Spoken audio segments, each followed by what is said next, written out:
बच्चों, आज हम आपके लिए जो पाठ पढ़ाने जा रहे हैं वह हमारे कृषि विज्ञान से संबंधित पाठ है। इसमें हम आपको बताएंगे कि हमारी फसलें होती हैं वो कितने प्रकार की होती हैं।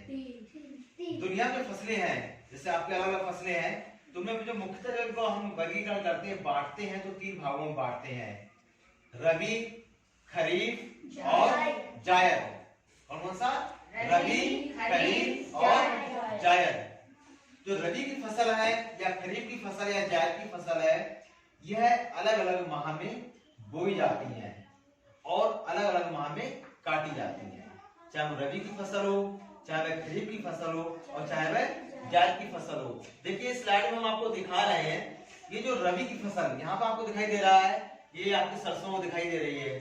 सरसों है, ये सरसों के साथ में आपको गेहूं दिखाई दे रहा है। ये सब हमारी जो आपको खेतों में दिखाई देते हैं, इसमें जो फसलें दिखाई दे रही है वो सारी हमारी रबी की फसलें हैं। इसमें मौसम कौन सा चल रहा है? ठंडा गरम? ठंडा चल रहा है। आप लोग स्वेटर पहने हुए, आपको ठंड लग रही है। इन फसलों को बोते समय ध्यान रखा जाता है कि मौसम हमारा ठंडा हो। मौसम कैसा हो? ठंडा हो। जब इनके बीज बनते हैं, जब ये पकने वाली होती हैं, उसमें मौसम कैसा होना चाहिए? गर्म। कैसा मौसम? गर्म। जब वो गर्म होंगे तो उनके बीज हमारे आसानी से पक जाएंगे। अब जैसे होली का टाइम होता है, होली के समय हम लोग जो आहुति देते हैं या होलिका मैया के चारों ओर घूम के चक्कर लगाते हैं, तो वहां पे गेहूं की बाली डालते हैं, कुछ और डालते हैं? जौ को डालते हैं। उसमें जब हमारा फसल हमारी पकने वाली होती है या फसल पक चुकी होती है, तब हम लोग वहां पे जाते हैं और उसके आकत डालते हैं जौ के। आपके हर गांव में होलिका का दहन होता है, नहीं होता है? वहां पे डालते हैं। उसमें फसल पकने वाली होती है। वो महीना उसमें कौन सा होता है? मार्च। वो मार्च के आसपास की बात है जब हमारी फसल पकने वाली होती है। मार्च अप्रैल में हमारी फसल सारी पक जाती है, रबी की फसल। अब बात हम करते हैं खरीफ की फसल। कौन सी फसल? खरीफ की। खरीफ की जो फसल है हमारी, वह जून जुलाई में बोई जाती है। जून जुलाई में क्या होता है? उसमें गर्मी ज्यादा होती है और बरसात भी होती है, बारिश ज्यादा होती है। इसमें बारिश कम होती है, ठंड के मौसम में बरसात कम होती है, लेकिन उस समय बारिश हमारी ज्यादा होती है। जून जुलाई में अच्छी खासी बारिश आपको मिल जाती है। तो हमारी जो धान की खेती है वह उस समय होती है, क्योंकि धान की खेती के लिए हमें पानी की बहुत अधिक आवश्यकता पड़ती है। तो ये धान की जो खेती है हमारी, वो हमारी खरीफ की फसल है। तो खरीफ की फसल बोते समय मौसम बहुत गर्म हो और साथ में बारिश भी हो रही हो। जून जुलाई में गर्मी भी होती है और बारिश भी होती है। तो उस समय हम लोग धान बोते हैं। तो हमारे धान है, ज्वार है, बाजरा है, मक्का है, ये सब हमारी किसकी फसलें हैं? खरीफ की फसलें हैं। इनकी कटाई कब होती है? इनकी कटाई अक्टूबर में। अभी पीछे कटी है, अभी कौन सा महीना चल रहा है? दिसंबर चल रहा है। ठीक 2 महीने पहले सितंबर अक्टूबर में इनकी जो कटाई हमारी हो जाती है। जैसे धान, आपका धान, ज्वार, बाजरा, मक्का इत्यादि ये फसलें हमारी खरीफ की फसलें हैं। और तीसरी जो फसल हमारी होती है वो होती है जायद की। किसकी फसल? जायद की। जायद की फसल कब बोई जाती है? मार्च अप्रैल में। कब? मार्च अप्रैल में। इसके उदाहरण क्या क्या है? तरबूज हो गया, खीरा, ककड़ी, तोरई, लौकी, कद्दू, ये हमारी फसलें जो है वो हमारी जायद की फसल हैं। तो भारत की जितनी हमारी फसलें वो 3 भागों में बांट सकते हैं: रबी, खरीफ और जायद। रबी की फसल आप बताइए, गेहूं के अलावा दूसरी फसल कौन सी होगी जो उसमें बोई जा रही है? आलू। आप बताइए। लहसुन। आप बताइए। टमाटर। आप बताइए। सरसों। देखिए सरसों उन्होंने बताया, सरसों एक तिलहनी पौधा है जिससे हमें तेल प्राप्त होता है। आप इसमें देखेंगे खेतों में चारों पीले रंग के फूल आपको दिखाई दे रहे होंगे, दिखाई देते हैं। तो और इसमें गेहूं की भी हमारे जो पौधे हैं वो इतने बड़े हो चुके होंगे।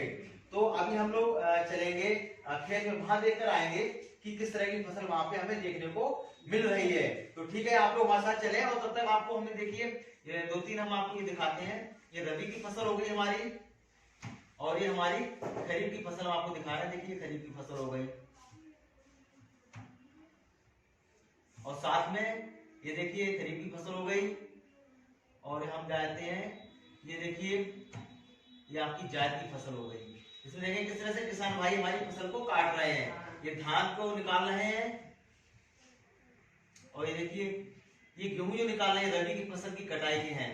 तो आपको हम इसको वीडियो दिखाते हैं आपके लिए। और अभी हम लोग चलेंगे खेत में, वहां देख के आते हैं खेतों में किस तरह की फसलें हमें दिखाई देती हैं। तो ठीक है, आपको तैयार चलने के लिए? ठीक है, चलते हैं हम लोग। ओके सर, हम लोग इस समय एक खेत में आ चुके हैं। सरसों का खेत है। इसमें कौन सी फसल है? सरसों। आप देखिए कितना पीला पीला रंग, कितना बढ़िया लग रहा है। इसमें आप देखिए रबी की फसल है। आप थोड़ा सा आगे आइए, ये देखिए ये आपको क्या दिखाई दे रहा है? नहीं, सरसों तो है। ये क्या चीज है? बीज है। इसके बीज है। ये बीजान से बनता है बीज। इसके में आप लोग खोलेंगे तो आपको इसमें बीज दिखाई देंगे। छोटे छोटे बीज होंगे। दिखाई दे रहे हैं बीज आपको? सफेद सफेद कैसे दिखाई दे रहा है? सफेद सफेद। जब ये पकने का वाला इनका नंबर जब आएगा, जब पक जाएंगे तो किस रंग के हो जाएंगे? ये काले रंग के, गहरे काले, सॉरी लाल लाल, गहरे लाल, जिसमें हल्का सा काला रंग भी हो शामिल होगा। तो ये उस समय फसल जब हमारी पकेगी, कौन सा महीना होगा उस समय? मार्च अप्रैल के समय हमारी फसल पक जाएगी। आप इसमें एक चीज और देखें, इस फसल में किसान भाई इस चीज का विशेष तौर पर ध्यान रखें। आपको छोटे छोटे कीड़े आपको इसमें उड़ते हुए दिखाई दे रहे होंगे। दिखाई दे रहे हैं? जब वो गया कीड़ा आ गया। ये जो कीड़े होते हैं क्यों होते हैं यहाँ पर, उनकी क्या जरूरत है? देखिए जो इन पौधों के लिए कोई बीज हमारा जो तैयार तब होता है जब उसमें परागण की क्रिया होती है। किसकी क्रिया? परागण की। ये जो हमारे जो कीट होते हैं एक पौधे से दूसरे पौधे में जाते रहते हैं। अगर ध्वनि के पौधे बैठे उड़ गए, ये यहाँ से बैठेंगे, दूसरे बैठेंगे, उससे क्या होता है? ये हमारे आप फूल को पकड़े जरा, तो उसकी संरचना देखें आप भी लेगा, आप भी ले लो।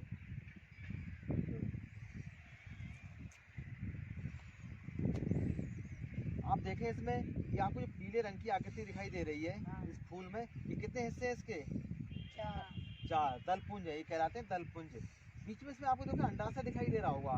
ये बड़ी सी आपको जो इसको निकालेंगे, बाहर निकालें इसके लिए, ये सबसे बीचों बीच में दिखाई दे रहा है आपके लिए।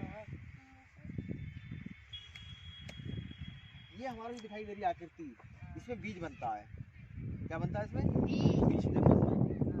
जो आकृति दिखाई दे, निकालिए आप इसमें बीज बनता है। ये बीज बनने के लिए परागण की क्रिया बहुत जरूरी है।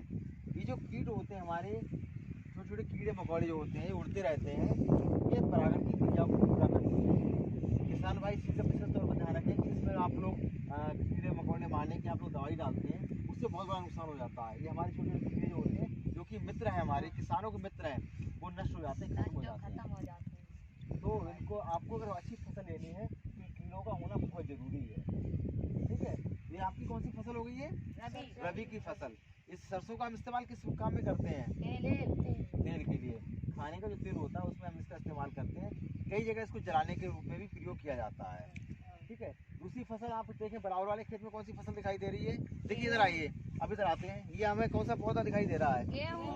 कौन सा पौधा है? गेहूँ।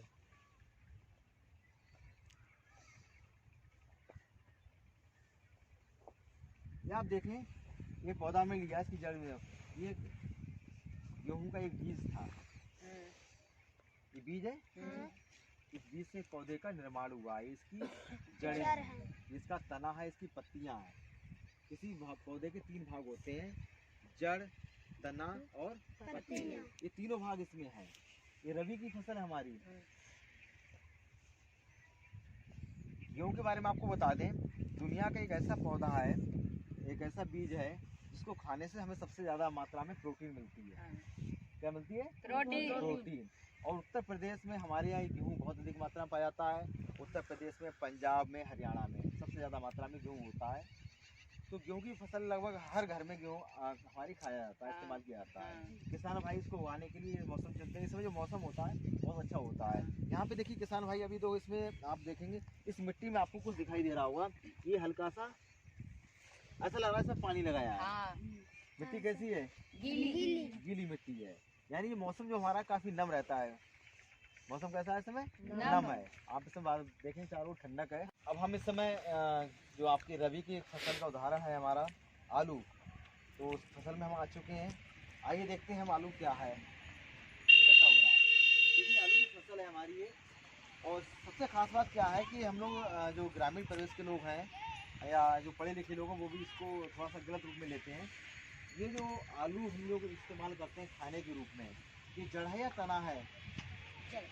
ये जड़ है, आप लोग मानते हैं जड़, जबकि गलत बात है, जड़ नहीं है ये तना है। क्या है ये? तना। तना। ये जो तना होता है इसका जो वो कायांतरित तना बोला जाता है। कौन सा? कायांतरित। कायांतरित तना। तो जो आलू हमारा जो है वो इसके ये पौधा आप देख रहे हैं नीचे, इधर आ जाओ, यहाँ के देखो, ये जो पौधा है इसके नीचे यहाँ पर ये गोल गोल रूप में पाया जाएगा।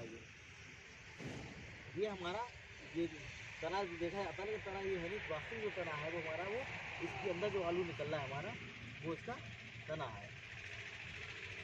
और देखिए आलू की जो हम लोग सिंचाई करते हैं किसान भाई, जो कि देखिए इन्होंने क्यारी बनाई है, क्यारी बना के करते हैं ताकि जो पानी हमारा वो इनकी जड़ों में लगता रहे।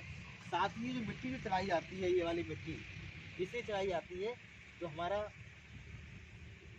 आलू है वो मोटा हो जाए। आलू के साथ एक खासियत ये है कि ये जब तक मौसम हमारा ठंडा रहेगा आलू हमारा बढ़ता रहेगा।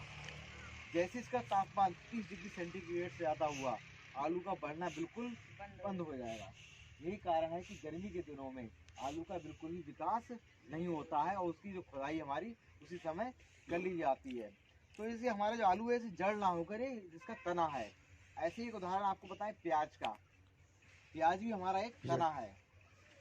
हल्दी आप लोग जानते हैं, अभी हम लोग गए थे खेत में, देखा था वहाँ पे हल्दी है। हल्दी जड़ नहीं है, हल्दी भी एक तना है। तो आलू तना है, आपकी हल्दी तना है और आपका प्याज भी, ये भी एक तना है। हम लोग जब इसकी खेती करते हैं तो पानी के विशेष तौर पे ध्यान रखते हैं। ये जिस किसान भाई की हमारी फसल है, बहुत अच्छी फसल है, उसने तैयार की है और पानी का सही तरीका दिया है। तो क्या बनाया गया है इसमें? नाली टाइप की बनाई गई है, इससे पानी देते हैं। इसका एक नंबर और अच्छा उदाहरण भी दिखा सकते हैं पौधों में पानी देने का, जो कि हमारा कहलाता है, जो हमने विद्यालय में इसका प्रैक्टिकल किया था। कौन सा था वो हमारा? जो बोतल में हमने डाल के पानी किया था, बोतल में एक धागा डाला था और पौधे की जड़ के पास से लगाया था। टपक सिंचाई। कौन सी सिंचाई? टपक सिंचाई। किसान भाई ये क्या करते हैं, जब पानी लगाते हैं तो पूरा पानी से सतह में फैल जाता है। अगर हम लोग टपक सिंचाई का प्रयोग करें तो क्या कर सकते हैं कि यहाँ पर इस हिस्से को यहाँ पे हम गड्ढा करेंगे और गड्ढा करके प्लास्टिक की बोतल लेंगे और प्लास्टिक की बोतल लेकर उसमें पानी भर के यहाँ पे छोड़ देंगे तो, और इसमें धागा लगा देंगे तो पानी जो है हमारा उस धागे के माध्यम से बूंद बूंद करके इसकी जड़ में पहुँचता रहेगा। ठीक है, तो उसके माध्यम से पौधे की हमारी सिंचाई भी हो जाएगी और पानी की हमारी बचत भी हो जाएगी, क्योंकि पानी फालतू रूप से इसमें जाता रहता है। जैसे आप देखेंगे यहाँ पर पानी मिट्टी निकालते हैं हम लोग, तो गीली मिट्टी है, इस पानी का कोई इस्तेमाल हुआ? पानी बर्बाद हो गया। वहाँ पर जो पानी गया था वो बर्बाद हो गया, उस पानी का इस्तेमाल इस पौधे ने नहीं किया है। ऐसी स्थिति में हम लोग यहाँ पर टपक सिंचाई का इस्तेमाल कर सकते हैं। तो बच्चों आज आपने देखा कि ये हमारी रबी की हमारी फसलें, सामने दिखाई दे रहा है सरसों है, इधर आपका देखने गन्ना लगा हुआ है, ये बरसी में जो कि चारा के काम में आती है। ये सारी जो फसलें हमारी सब खेतों में दिखाई दे रही है, तमाम खेतों में ये हमारी सारी फसलें जो हैं ये रबी की फसल है। और आने जब हमारे खरीफ की फसल का टाइम आएगा तब हम आपको पुनः आपको खेत में लेकर आएंगे और वहाँ पे आपको बताएंगे किस तरह से आप इस फसलों को उगा सकते हैं। साथ में चीज़ ध्यान देने वाली बात है, यहाँ पर आपको बताना जरूरी है, जिस क्षेत्र में हम लोग रहते हैं यहाँ पर दीमक का बहुत बड़ा प्रकोप है, दीमक बहुत अधिक मात्रा में है। दीमक से उपाय के लिए हम क्या करते हैं, किसान भाई इसमें दवाई डाल देते हैं। ये दवाई क्या होती है, इसके जो हमारा पौधा बीज बनता है, बीज के उसमें अंश में जुड़ जाती है और जब हम लोग इसे खाते हैं तो हमें नुकसान देती है। इसका एक बहुत अच्छा आपको तरीका बताएंगे आपके पौधों में दीमक ना लगे। तो उसके लिए क्या है, आप लोग यूकेलिप्टस का पौधा जानते हैं? जानते हैं? यूकेलिप्टस के पौधे की आप अगर आपको लकड़ी मिल जाती है, उस लकड़ी को आप यहाँ पे डाल दें, किनारे किनारे खेत के चारों आप लगा दें, जमीन में गाड़ दें, आधा हिस्सा वो उठा रहे, आधा हिस्सा नीचे दबा रहे। फिर आपके क्या होगा, जितनी भी खेत की दीमक होगी, जितनी भी दीमक इस खेत में है आपको मौजूद है, वो सारी दीमक वो आपकी वहाँ पर लकड़ी में चिपक जाएगी और आपकी फसल सुरक्षित रह जाएगी, उसमें कोई किसी तरह का कोई भी नुकसान नहीं होगा, सारी दीमक वहाँ पे टच कर जाएगी। दूसरी बात क्या है, तो वहाँ पे क्या करेंगे, जो दीमक है वो उसको खाएगी और आपका पौधा बिल्कुल सुरक्षित रहेगा, आपकी फसल बिल्कुल सुरक्षित रहेगी। आपको किसी प्रकार की कोई दवाई डालने की जरूरत खेत में नहीं है। और ये फसल, बात इसकी नहीं हो रही है, इस फसल की, किसी भी तरह की कोई फसल हो, वहाँ पे आपको अपनी फसल को दीमक से बचाना है तो खेत के चारों ओर मेड़ लगा के आप यूकेलिप्टस की आप लकड़ी लगा दीजिएगा, गाड़ दीजिए। दीमक उसमें जो यूकेलिप्टस में एक विशेष तरह की खुशबू जो आती है, वह क्या करती है, उसको अपनी ओर खींचती है दीमक के लिए, और दीमक उसी की ओर खींची चली आती है। और आपके पौधे, जो पौधे हैं आपने लगाए हुए हैं, तो किसी तरह का कोई नुकसान नहीं देती है। तो अब बताओ मुझे, खरीफ की फसल, रबी की फसल कौन सी हो गई, बताओ सुंदर। सरसों, गेहूँ, आलू, आलू, गन्ना, गन्ना, ठीक है। आप बताओ। टमाटर, हाँ, चना, चना, मटर, मटर। लहसुन। इस समय हमारे खेतों में इस तरह की फसल पाई जाती है। दीमक के उपचार के लिए हम लोग यहाँ पे क्या यूकेलिप्टस की लकड़ी हम लोग लगा दें, चारों डाल दें, तो दीमक हमारी वहाँ पे पहुँच जाएगी, हमारे पौधे जो है वो सुरक्षित हो जाएंगे, किसी तरह का कोई नुकसान नहीं होगा। हमें किसी तरह के खेतों में पेस्टिसाइड डालने की जरूरत नहीं है। ठीक है, चलिए बच्चों, ठीक है, क्लास में चलते हैं हम लोग।